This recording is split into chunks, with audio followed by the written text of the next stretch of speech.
So imagine that you just finished this beautiful sweater, you get all done with it, you try it on, and you realize the sleeves or the hem are just a bit too short. Oh no, what are you going to do? It's too late, right? You started from the sleeve and worked your way up. There's nothing you can do.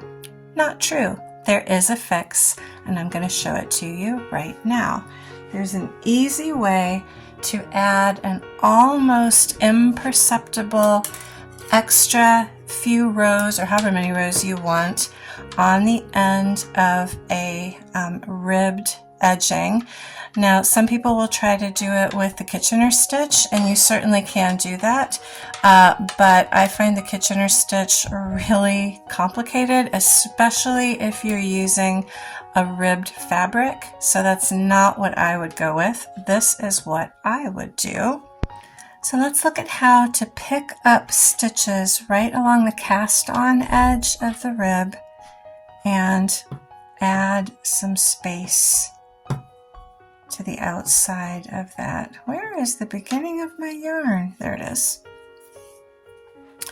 Okay, we're going to go in right in the middle of that first knit stitch and bring this up and then knit that one. Then we're going to bring the yarn forward and we're going to go over and we're going to go in the knit side of this next stitch, which is a purl on this side, and it can be a little difficult to pull this through, but we're gonna, oh, I just dropped it. In fact, let's do it with a crochet hook. It's a little easier sometimes to do this with a crochet hook. So let's put that hook through right where the knit stitch was, pull it through, there we go. And then put that on the hook and then purl it. Okay, I've got a 1 by 1 rib, so knit, purl, knit, purl, knit, purl. So go right in the center of that next one, pull the yarn up, knit it. I'm going to use my crochet hook again because it's just a little easier. I'm going to go in the center of that stitch, pull the yarn through, and then put it on my needle and purl it. Okay, and I'm going to do that all the way across.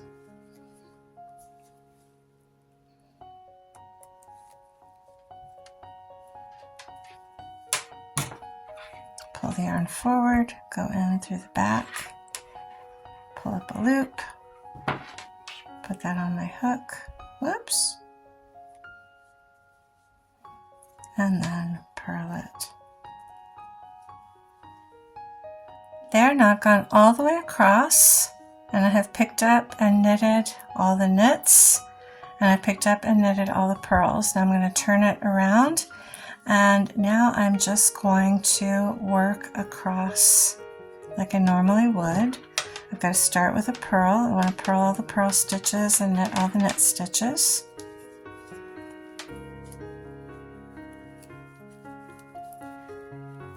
These stitches do face the opposite direction as the original stitches do. So your V's of your knit stitches are pointing the other way. But to the casual observer, they will not notice that. Okay, there's one row. Let me turn it around. You can just barely see where you've picked those up. And I'm just going to keep working across. And I can add as many stitches as I want to make that a little bit longer.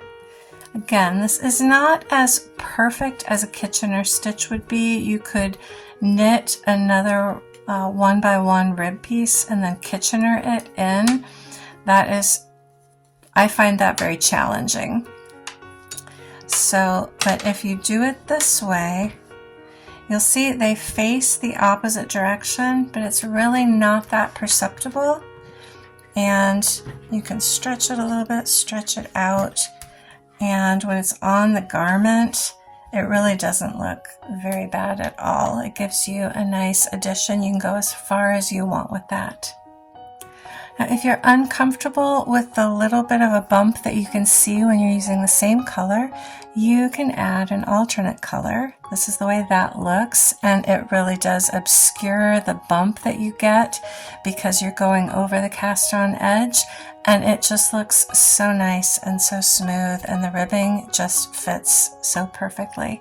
So this is an easy way to fix if you have a ribbed hem or cuff that's just not as long as you want it to be.